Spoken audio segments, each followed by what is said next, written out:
तो ये कहानी है डेजर्ट नाम के एक ऐसे लड़के की जिसने शैडो वर्ल्ड यानी अंधेरे की दुनिया को हराने के सफर में अपना सब कुछ खो दिया, यहाँ तक कि अपने प्यार को भी। और अब जब इस सफर में वो खुद भी मरने वाला है तब लाइफ उसे एक मौका और देती है और उसे टाइम में काफी पीछे भेज देती है, यहाँ से उसने अपने सफर को स्टार्ट किया था। अब बस देखना ये है कि क्या इस बार वो अपने प्यार और दोस्तों को बचाकर इस शैडो वर्ल्ड को हरा पाएगा। एनिमे की शुरुआत में हम कुछ लोगों की टीम को देखते हैं जो यहाँ पर एक बहुत खतरनाक ड्रैगन को हराने आए हैं। ये ड्रैगन शैडो वर्ल्ड का आखिरी बॉस है और अब हमें शैडो वर्ल्ड के बारे में भी बताया जाता है। शैडो वर्ल्ड ह्यूमन वर्ल्ड के लिए सबसे बड़ा खतरा है और अब ये धीरे धीरे ब्लैक फॉग के द्वारा इंसानी दुनिया पर भी कब्जा करता जा रहा है और अगर इसे जल्दी ना रोका गया तो ये पूरी दुनिया पर कब्जा कर लेगा। अब यही ड्रैगन के सामने हम हमारे हीरो डेजर को भी देखते हैं जो कि बोलता है, मैं तुम्हें खत्म कर कर इस नर्क जैसी दुनिया से चला जाऊंगा। ये सुनते ही ड्रैगन उनके ऊपर एक बहुत खतरनाक अटैक करने वाला होता है, पर डेजर अपने मैजिक से उस अटैक को बीच में ही रोक कर गायब कर देता है। गुस्से में ड्रैगन अब उनके ऊपर सबसे बड़ा अटैक करने वाला होता है, लेकिन डेजर इसे भी रोक देता है और अपने साथियों से बोलता है कि मैंने इसके सारे स्पेल्स को सील कर दिया है। ये सुनते ही उसके सारे साथी ड्रैगन को मारने के लिए दौड़ जाते हैं। तब ड्रैगन अपनी टेल से उन्हें रोकने की कोशिश करता है, पर एक शील्ड वाला हीरो उसके इस अटैक को रोक लेता है और तब एजियस नाम की एक लड़की उसके ऊपर अटैक करने के लिए जंप करती है और यहाँ से दूसरा हीरो उसे पावर देता है, जिसके बाद वो एक फाइनल अटैक उस ड्रैगन पर करती है और ड्रैगन का खेल यही खत्म हो जाता है। ड्रैगन के मरने के बाद सारे लोग काफी ज्यादा खुश होते हैं और अब आगे ये सब बातें कर रहे होते हैं, जहाँ पर ये आदमी बोलता है कि अभी भी क्लियर होने का ऑप्शन नहीं आया है, लगता है शायद कोई गड़बड़ हो गई है, पर शायद थोड़ी देर में ये ठीक हो जाए। यहाँ तब दूसरा आदमी बताता है कि ड्रैगन से लड़ने वाले 15 लाख लोगों में से बस ये 6 ही जिंदा बचे हैं। अब डेजर भी याद करता है कि कैसे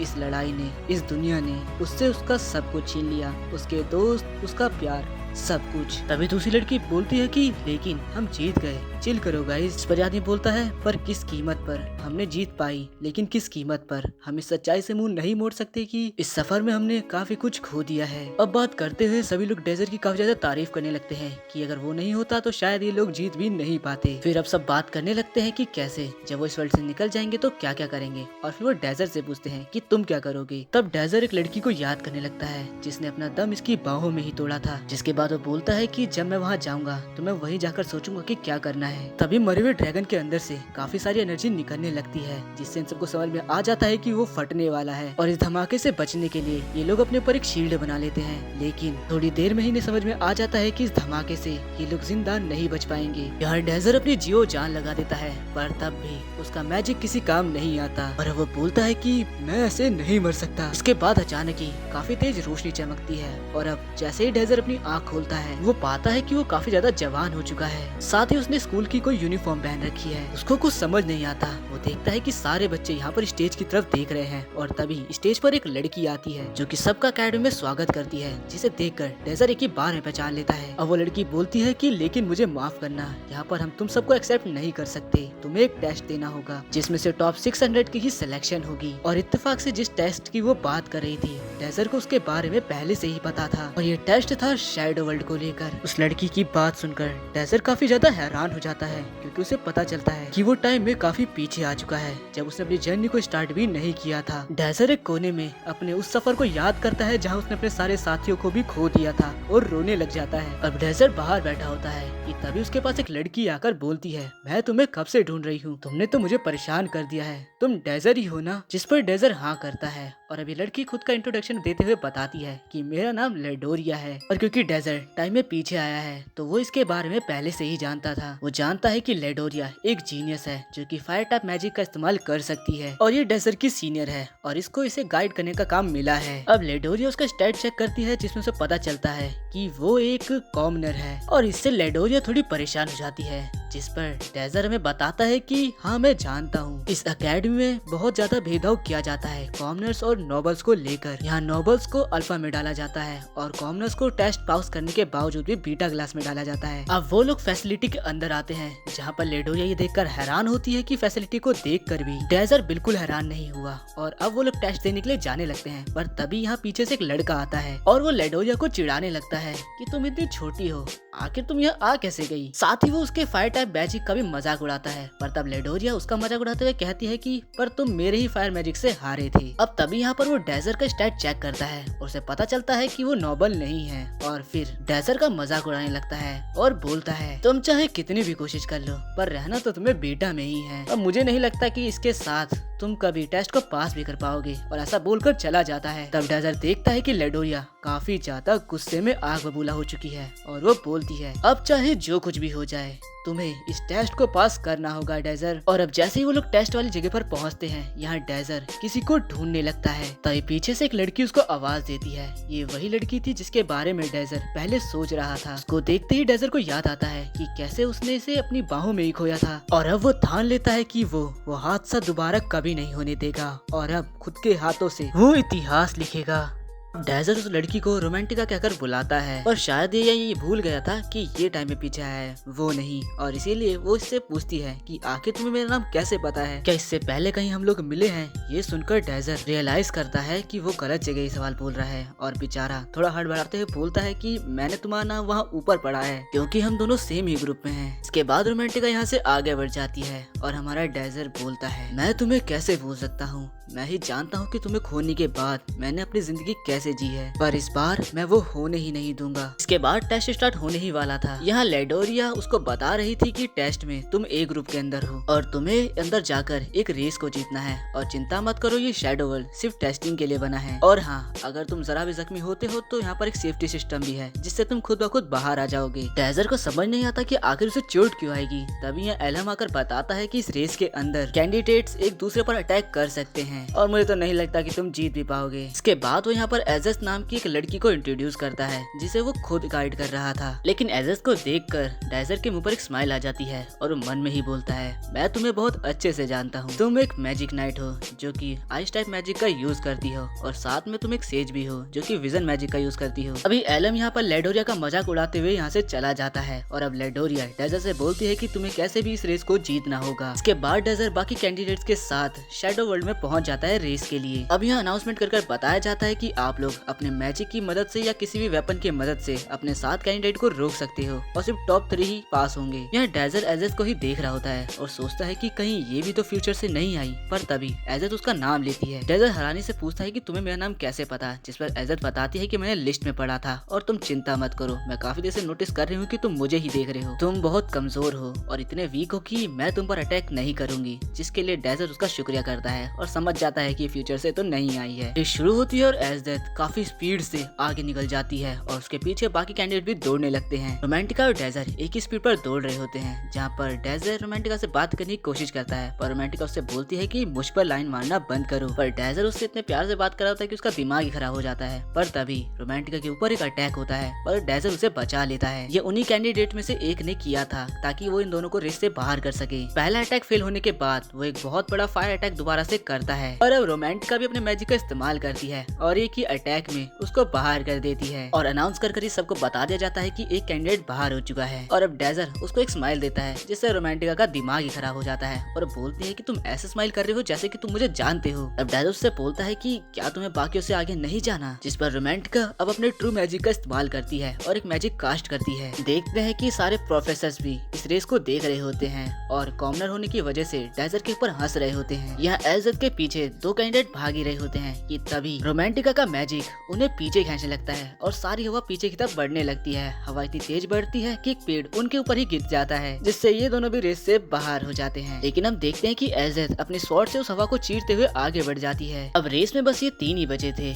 और रोमांटिका बोलती है कि तुम्हें क्या लगता है मैं तुम्हें भी रेस जीतने दूंगी, मैं चाहती हूँ कि तुम खुद ब खुद रेस से बाहर हो जाओ। लेकिन डेजर स्माइल करते बोलता है कि मैं रेस नहीं छोड़ूंगा, और उसकी स्माइल को देखकर रोमांटिका को पता नहीं क्यों इतना ज्यादा गुस्सा आ जाता है। वो यहाँ पर काफी सारे मैजिक सर्कल बनाने लगती है उसके ऊपर अटैक करने के लिए। अब वो एक अटैक कर देती है और सोचती है कि अब शायद डेजर बाहर हो गया होगा, लेकिन अगले ही पल धुएं के अंदर से डेजर बाहर आ जाता है। ये देखकर रोमांटिका का मुंह खुला का खुला रह जाता है। डेजर बोलता है कि तुम काफी कमाल की हो, तुम इतने सारे सर्कल को एक साथ कंट्रोल कर सकती हो और तुम्हारे अटैक की स्पीड तो काफी तेज है लेकिन ये काफी वीक है। इससे रोमांटिका काफी ज्यादा गुस्से में आ जाती है और अब वो उन सर्कल्स में से और भी ज्यादा तगड़े मैजिक का इस्तेमाल कर पर अटैक करती है। लेकिन इस बार डेजर अपने मैजिक से रिवर्स स्पेल को इस्तेमाल कर सारे अटैक को डॉज कर खत्म ही कर डालता है। ये देखकर रोमांटिका को उस पर विश्वास ही नहीं होता और फिर वो उस पर एक बार और अटैक करती है, पर इस बार भी डेजर उसके अटैक को एक हाथ से रोककर वहीं तबाह कर देता है। डेजर की एबिलिटीज को देखकर रोमांटिका के होश उड़ जाते हैं। डेजर आगे बढ़ते हुए बोलता है, तो चलो इसे जल्दी खत्म करते हैं। इससे रोमांटिका और भी ज्यादा गुस्से में आकर बहुत सारे मैजिकल सर्कल क्रिएट कर लेती है और उसमें से अटैक करते हुए बोलती है कि अब हिम्मत है तो इन्हें रोक कर दिखाओ। पर हमारा डेजर भी हीरो है, वो अपने इनवर्स मैजिक को इस्तेमाल करता है और मन में सोचते हुए बोलता है, अगर तुम इतनी ही स्ट्रांग रही तो हम वही फ्यूचर देखेंगे जो मैंने पहले भी देखा है, तुम्हें और स्ट्रांग बनना होगा। ऐसा बोलकर वो सारे मैजिक सर्कल को इन्वर्स कर देता है और उसके सारे अटैक को बीच हवा में ही गायब कर डालता है। अब डेजर पैरों में मैजिक का इस्तेमाल करता है, जिससे रोमांटिका थोड़ी हैरान होती है, पर डेजर से बोलता है कि ये शैडो वर्ल्ड है, हम यहाँ मरेंगे नहीं। और फिर वो अपने पीछे एक फायर टाइप मैजिक सर्कल का इस्तेमाल कर खुद को बूस्ट करता हुआ एक फायर की तरह आगे निकल जाता है। यहाँ एल्ज़र रेस को जीतने ही वाली होती है, पर तभी उसे डेजर की प्रेजेंस फील हो जाती है। इसके बाद वो वहीं रुक जाती है और बोलती है कि मैं माफी चाहूंगी कि मैंने तुम्हें कमजोर भूला। ऐसा बोलकर वो भी काफी सारे मैजिक सर्कल को क्रिएट कर लेती है और उसके अंदर से अटैक करने वाली होती है। यहाँ डेजर भी अपनी एबिलिटी का इस्तेमाल कर उसके सारे सर्कल्स को एनालिसिस करने लगता है। इस कारण एज़ेथ उस पर डायरेक्ट अटैक कर देती है, लेकिन हमारा डेजर भी उसके सारे अटैक को डॉज कर लेता है। एज़ेथ समझ जाती है कि ये इनवर्स मैजिक का इस्तेमाल कर रहा है और इसीलिए इस बार वो ऐसे मैजिक का इस्तेमाल करती है जिससे कि वो एनालिसिस कर ही नहीं पाएगा। इसीलिए वो एक बहुत काफी बड़ा अटैक डेजर के ऊपर करती है, लेकिन हमारा डेजर उस मैजिक को भी इन्वर्स कर लेता है और वो अटैक सीधा जमीन से जाकर टकराता है, जिससे यहाँ पर काफी बड़ा धमाका होता है और उस धमाके के अंदर से डेजर काफी स्पीड में आगे बढ़ने लगता है। एज़ेथ उसे मारने के लिए स्वॉर्ड बाहर निकालती है, लेकिन डेजर उसके पास आकर बोलता है, इस रेस में एक दूसरे को मारना नहीं बल्कि फिनिश लाइन तक पहुंचना जरूरी है। और ऐसे वो बिना लड़े इस रेस को जीत जाता है। और इसके थोड़ी देर बाद हम देखते हैं कि यहाँ पर रोमांटिका भी पहुंच जाती है और यही तीनों जीत पाते हैं रेस को। अब जो सारे प्रोफेसर इस रेस को देख रहे होते हैं वो सभी कॉमनर्स का मजाक उड़ाते हैं और बोलते हैं कि इस बार भी हम किसी भी कॉमनर को अल्फा क्लास में नहीं भेजेंगे। लेकिन तब हेड टीचर सबको शांत कराते हैं और बताते हैं कि प्रोफेसर ब्रिगेडे ने एक स्टूडेंट की रिकमेंडेशन दी है जो कि एक कॉमनर है। और हम देखते हैं कि प्रोफेसर ब्रिगेडे असल में डेजर की ही बात कर रही होती है। इसके बाद सभी बच्चे अपना रिजल्ट देखते हैं जहाँ पे सारे कॉमनर्स को बीटा क्लास में डाला गया था और यहाँ हमें हैरानी होती है क्योंकि हमारा डेजर हीरो भी बीटा क्लास में था, जबकि उसकी रिकमेंडेशन तो अल्फा क्लास के लिए की गई थी। लेकिन इससे डेजर को कोई फर्क नहीं पड़ता। पर यहाँ पर रोमांटिका भी बीटा क्लास में थी, जबकि वो एक नोबल फैमिली से बिलोंग करती है और इससे वो काफी ज्यादा शॉक में थी। और जैसा कि इस स्कूल में भेदभाव होता है वैसा ही बीटा क्लास वालों की क्लास बिल्कुल टूटी फूटी थी। यहाँ टीचर लेक्चर के दौरान बताते हैं कि हमारी पावर्स को सर्कल के हिसाब से मेजर किया जाता है और यहाँ टोटल 7 सर्कल्स होते हैं और अगर तुम्हें अल्फा क्लास के लिए जाना है तो तुम्हें कम से कम सेकंड सर्कल में तो होना होगा, यानी कि तुम सब अभी सबसे लोवेस्ट यानी कि फर्स्ट सर्कल में हो। और ये सुनकर रोमांटिका का दिमाग ही खराब हो जाता है क्योंकि वो तो असल में सेकंड सर्कल में थी। अब वो अपने पास ही डेजर को देखती है और सोचती है कि इसने तो उस मैजिक नाइट को भी हरा दिया था, तो फिर आखिर ये यहाँ क्या कर रहा है। तभी डेजर दोबारा से उसकी तरफ देखकर स्माइल करता है, जिससे इसका दिमाग दोबारा खराब हो जाता है। इसके बाद डेजर टीचर ब्रिगिडा और अपनी बात को याद करता है, जहाँ पर हमें पता चलता है कि टीचर इसको बचपन से ही जानती है, उन्होंने इसके ऑर्फनेज के लिए काफी कुछ करा है। टीचर इसकी काफी ज्यादा तारीफ करती है कि इसने उस मैजिक नाइट को भी हरा दिया और बताती है कि मैंने पूरी कोशिश करी कि तुम अल्फा क्लास में जाओ, लेकिन वहाँ सब नोबल्स ही हैं और उन्होंने ऐसा होने नहीं दिया। डेजर तब सोचने लगता है इन लोगों ने नोबल्स और कॉमनर्स के बीच में एक लाइन बना दी है, इस वजह से मैं ही नहीं बल्कि मेरी क्लास से काफी टैलेंटेड बच्चे आगे नहीं बढ़ पा रहे हैं। मुझे से ज्यादा टैलेंटेड लोगों को आगे निकालना होगा हमारे फ्यूचर के लिए। अब रोमांटिका एक जगह बैठकर अपना दुख बना रही होती है कि तभी उसके पास एक न्यू स्टूडेंट आता है जो कि अल्फा क्लास से होता है। यहाँ वो खुद के साथ रोमांटिका को भी ब्लू मून नाम की पार्टी को ज्वाइन करने के लिए आया था। सुनकर रोमांटिका भी एक पल के लिए सोचती है कि अगर मैं उसे ज्वाइन कर लूंगी तो शायद मैं अल्फा क्लास में जा पाऊंगी। लेकिन तभी वो लड़का रोमांटिका का हाथ पकड़कर बोलता है कि इसके बदले तुम मेरी गर्लफ्रेंड बन जाओ। मैंने तुम्हें एंट्रेंस एग्जाम में भी देखा था, तुम काफी क्यूट हो, पर तुम उन नीच लोग उन कॉमनर्स के साथ उनकी घटिया क्लास में हो। अब रोमांटिका बोलती है कि मुझे सोचने के लिए कुछ समय चाहिए, जिस पर वो लड़का डोनेटा मान जाता है और उसको कुछ देता है, जो बोलता है कि ये हम अपने विलेज में जिससे प्यार करते हैं उसे ही देते हैं। रोमांटिका देखती है कि उसके अंदर काफी खूबसूरत नेकलेस है, लेकिन तभी उसके पीछे डेजर आ जाता है और जोर से उसका नाम चिल्लाता है, जिससे वो नीचे ही गिर जाती है। अब वो बोलता बोलता है कि मैं भी उसी काम के लिए आया हूँ जिसके लिए वो लड़का आया था। जिस पर रोमांटिका बोलती है कि ये हो ही नहीं सकता, मैं तुम्हें अपना बॉयफ्रेंड बना ही नहीं सकती। डेजर्ट उसकी गलतफहमी दूर करता है और बोलता है कि मैं इस काम के लिए नहीं आया, असल में मैं भी तुम्हें अपनी पार्टी में ज्वाइन करना चाहता हूँ। और रोमांटिका काफी एटीट्यूड में बोलती है, मैं टॉप क्लास की पार्टी छोड़कर तुम जैसी बीटा क्लास की पार्टी को क्यों ज्वाइन करूंगी। ये सुन डेजर्ट मन में सोचता है, यही तो आगे जाके तुम्हारी सबसे बड़ी गलती होने वाली है। अब डेजर्ट पॉकेट से एक पेपर निकालकर वहाँ रख देता है और बोलता है कि इसको अकेले में पढ़ना। तब रोमांटिका उसका मजाक उड़ाते बोलती है, क्या लिखा है इसके अंदर। तब डेजर्ट उसके कान में बोलता है, इसको पढ़ने के बाद जला देना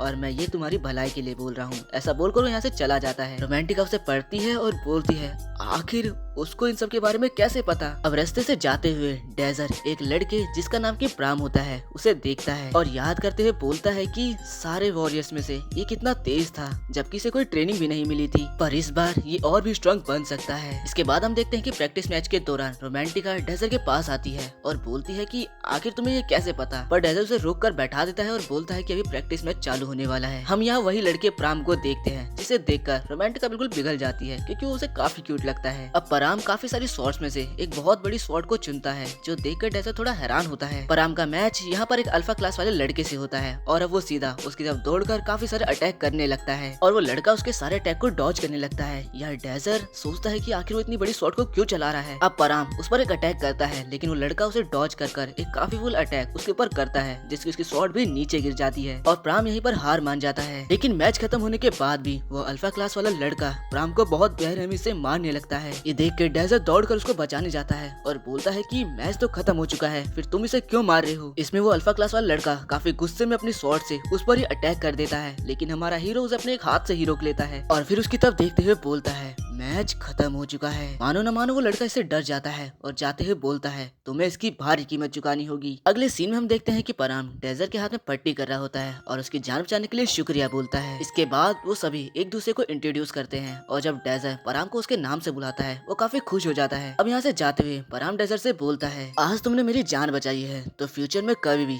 अगर तुम्हें मेरी मदद की जरूरत पड़े तो बस आवाज लगा देना। इसके बाद डेजर्ट रोमांटिका से बोलता है, क्या तुम्हें मेरे से कुछ पूछना नहीं था, चलो कहीं अकेले में चलते हैं। यहाँ रोमांटिका उससे पूछती है, आखिर तुम्हें ये कैसे पता। और अब हमें पता चलता है कि उसमें लिखा क्या है। अब डेजर्ट बताता है, पास के ही किंगडम में एक कॉमनर ने ट्रेडिंग कर काफी सारा पैसा कमा लिया था और फिर उसने एक गरीब नोबल से उसका टाइटल इरुका खरीद लिया और उस वक्त तुम सिर्फ 4 साल की थी रोमांटिका इरुको। और हाँ, ये बात प्रोफेसर को भी पता है और इसीलिए तुम एक बीटा क्लास में हो। हमेशा ये याद रखना कि भले ही तुमने नोबल का टाइटल खरीद लिया है पर तुम्हारी ब्लड लाइन हमेशा से ही कॉमनर है। यही वजह है कि प्रोफेसर ने तुम्हें एक बीटा क्लास में डाला है। और हाँ, अब अगर तुम्हें ब्लू मून को ज्वाइन करना है तो उसका ख्याल भूल जाओ। लेकिन रोमांटिका बोलती है कि वो लड़का इसे हमें प्रोटेक्ट करेगा। जिस पर डेजर्ट से बोलता है कि क्या तुमने सुना नहीं वो कैसे कॉमनर्स की निंदा कर रहा था। मुझे भरोसा है कि अगर उसे पता चला कि तुम एक कॉमनर हो तो वो तुम्हें कितनी गंदी तरह ट्रीट करेगा। और अगर इसके बाद भी तुम्हें मेरी बात नहीं माननी तो कोई नहीं, मैं पराम के साथ अकेला ही पार्टी बना लूंगा। और रोमांटिका थोड़ी गुस्से में बोलती है, मुझे तुम बिल्कुल समझ नहीं आते हो, हमेशा ही तुम बेफिक्र रहते हो। तुमने उस मैजिक नाइट को भी हरा दिया और तुम मेरी फैमिली के बारे में इतना कुछ जानते भी हो। और सबसे बड़ी बात तुम्हारा वो इनवर्स मैजिक, तुम सबसे लोवेस्ट सर्कल में हो लेकिन फिर भी तुमने उस मैजिक नाइट को हरा दिया। आखिर तुम ये कैसे कर लेते हो। ठीक है, यही सभी राज जानने के लिए मैं तुम्हारी पार्टी को ज्वाइन करती हूँ और तुम्हारे राज सबको बता दूंगी। अब हमें पराम का बचपन दिखाया जाता है जहाँ उसकी माँ उसे एक स्वॉर्ड देते हुए बोलती है, जब तक ये स्वॉर्ड रहेगी तुम्हारे फादर हमारे बारे में सोचते रहेंगे। और जैसे ही पराम उस स्वॉर्ड को पकड़ता है वो टूट जाती है और तभी पराम की नींद खुल जाती है। अब अगली सुबह डेजर्ट पराम और रोमांटिका को लेकर प्रोफेसर ब्रिगेडे के पास आता है। दोनों एक दूसरे को देख के स्माइल करते हैं जिसके बाद वो उन्हें चाय सर्व करते हुए बोलती है कि क्या तुम मुझे बता सकते हो आखिर न्यू पार्टी क्यों बनाना चाहते हो। तब डेजर्ट बताता है कि इससे वो रैंकिंग टूर्नामेंट को जीतकर अल्फा क्लास में जाना चाहता है। और ये सुनकर रोमांटिका और पराम दोनों ही हैरान हो जाते हैं। पराम के पूछने पर प्रोफेसर ब्रिगेडे उसे बताती है, ये एग्जाम तुम्हारी रैंक को डिसाइड करता है और ये हर ग्रेड के बीच में होता है। इसे अल्फा और बीटा दोनों साथ मिलकर देते हैं और इसके लिए तुम्हारी पार्टी के अंदर 3 या 6 मेंबर होने जरूरी हैं। एग्जाम के अंदर 2 टीमों के बीच में आपस में मुकाबला होता है और जो जीतती है उसकी रैंक बढ़ जाती है। इससे तुम्हारी क्वालिफिकेशंस और तुम्हारी स्किल्स को जांचा जाता है और आखिर में जो टीम फाइनल में जाती है उसकी आखिरी फाइट शैडो वर्ल्ड के अंदर होती है। और उनमें भी जो 9 स्टूडेंट टॉप पर आएंगे उन्हें सिंगल रैंकर का टाइटल दिया जाएगा, और अगर तुम लोग ऐसा कर पाए तो तुम अल्फा में जा सकते हो, लेकिन याद रखना